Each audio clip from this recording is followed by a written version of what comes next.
Pior cego é aquele que não quer enxergar. Mas primeiro vou falar sobre um que queria. Ele era cego de nascença. Queria muito, verdadeiramente ser curado. Sabia que para sua cegueira não havia meios humanos de cura. Mas um dia ouviu falar sobre Jesus. E ele até então, como muitos de nós, ainda não o tinha visto. Cegos não enxergam.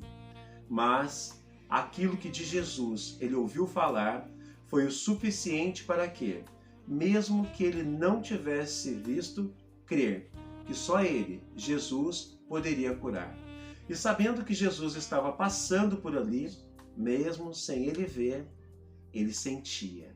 Aí ele gritava para Jesus escutá-lo. Muitos que enxergavam com olhos humanos, mas não via como ele via, que era com o coração, eles pensavam que aquele rapaz estava enlouquecido e diziam para ele se calar. Mas aí que ele gritava mais alto, ele precisava de uma solução impossível. E o Deus do impossível estava ali, esse mesmo que anda no meio de nós. Mas a diferença de muitos de nós é que ele acreditou e através da fé, aquele fiel foi curado. Sem fé, meus irmãos, é impossível agradar a Deus. Bom, agora vamos falar de outro tipo de cego. O cego que não quer enxergar. Aquele que sempre está em uma situação que claramente tudo indica que vai dar ruim e o cara vai e insiste em caminhar por ali. Eu fui esse cego por muitos anos. Por isso eu estou aqui agora para fazer esse vídeo para mostrar que eu perdi tempo demais com minha cegueira e por conta dela perdi oportunidades e fiz muitos sofrerem. Quero ser exemplo que quanto antes você acordar, melhor vai ser para você e para a humanidade inteira. Sabe, não precisamos ser como São Dimas, aquele ladrão da cruz que desperdiçou toda a sua vida fazendo mal e só reconheceu Jesus na hora da sua morte. E o mais cruel não é nós nos ferrarmos por tanto tempo. O pior é o tanto de sofrimento que nós trazemos para aqueles que nos amam, fazendo que eles percam noites de sono, trazendo discórdias na família, acabando com a saúde deles e muitas vezes fazendo com que eles percam a fé. Pais, a culpa não é de vocês. O que Deus pode fazer por seu filho, por mais que você ore por ele, quando ele não permite que Deus faça, quando ele não se abre? Deus respeita o livre-arbítrio. Nós filhos dizemos que muitas vezes não tivemos oportunidades. E as Paralimpíadas vêm nos dar um show, nos ensinando que oportunidades somos nós que criamos. Dizemos que fomos abandonados. Inúmeros executivos também foram e fizeram escolhas certas e hoje se destacam na sociedade como um exemplo que estamos onde nós nos colocamos, independente de onde nós viemos. Essa nossa paralisia mental e cegueira visual tem que ser curada. E a cura está em nós mesmos. Sou livre, faço o que quero. Ninguém manda em mim. Sim, somos livres para plantar o que quisermos, mas não somos livres na hora da colheita daquilo que plantamos. Plantar é uma opção, colher é uma consequência. Não dá para fugir disso. A vida cobra, viu? E o preço é muito alto. Vamos ver um grande exemplo da Bíblia, o filho pródigo. Um cara cheio de oportunidades, com um pai fantástico. Tudo que era do pai também era dele. E o pai era muito bom e amava muito seus filhos. Mas aquele garoto, em sua frieza, com visão de momento, consumido por suas visões carnais, ele queria status, queria prazeres, ele queria liberdade. E ainda com seu pai vivo, o tratou como se ele estivesse morto, pedindo sua parte na herança. E o pai respeita a sua liberdade. Às vezes, os filhos estão tão cegos que infelizmente não há como impedi-los de irem para a correção do mundo, que não tarda em um dia vir de forma fria e devastadora na sua correção. E assim, como muitas e muitas histórias, foi a história desse jovem rapaz. Tendo já gastado tudo que tinha com o mundo, se viu em um grande desespero. O medo, a angústia, a depressão, a solidão, a dor. Chegou a hora da consequência de tudo aquilo que ele havia plantado.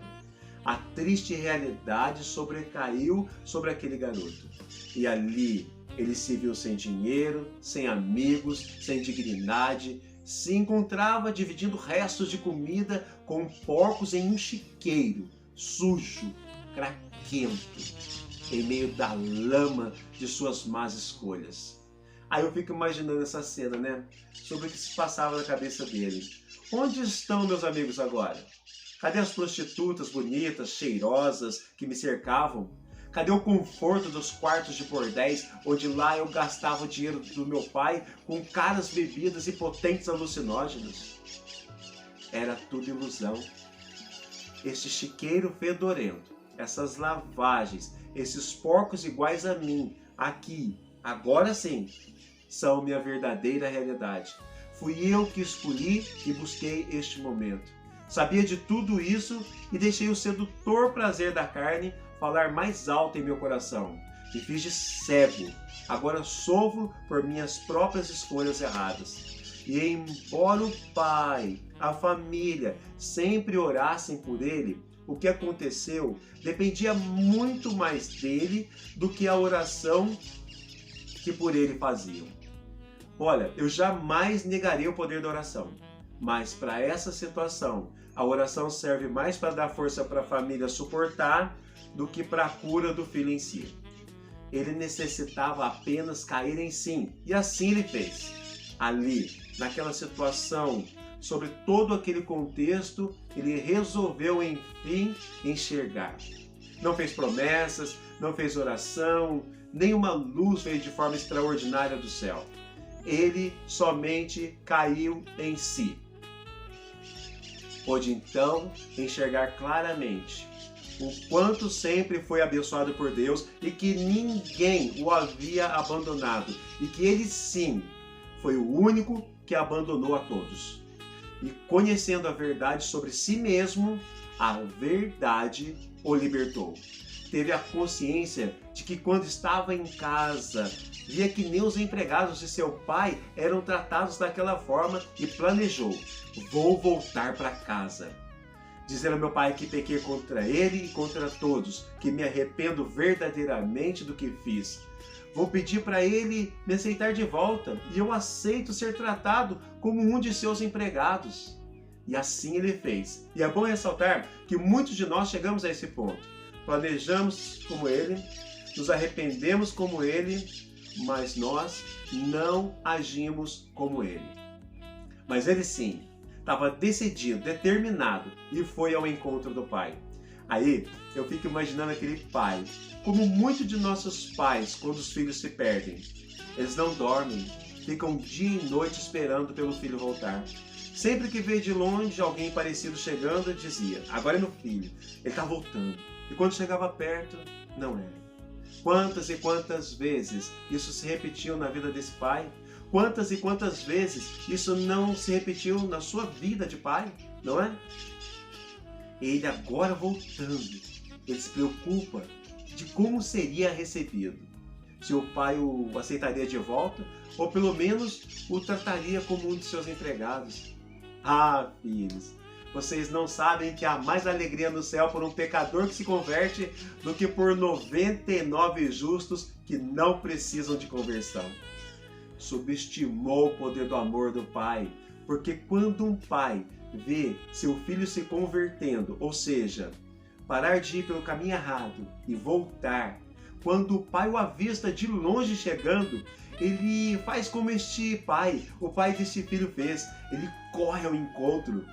A sua felicidade não cabe no seu peito. Ele devolve a honra do seu filho, lhe põe um anel no dedo, lhe dá uma bela túnica, lhe põe sandália nos pés, mata um belo novilho e faz muita festa. Nunca vou esquecer da expressão dos meus filhos, no brilho, no olhar dos meus filhos, nos olhos de sua mãe.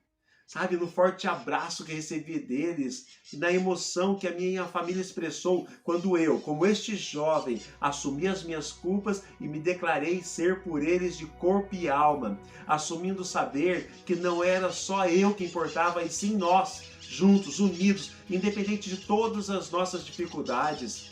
E que a partir dali eu sempre somaria com eles e nunca mais subtrairia deles.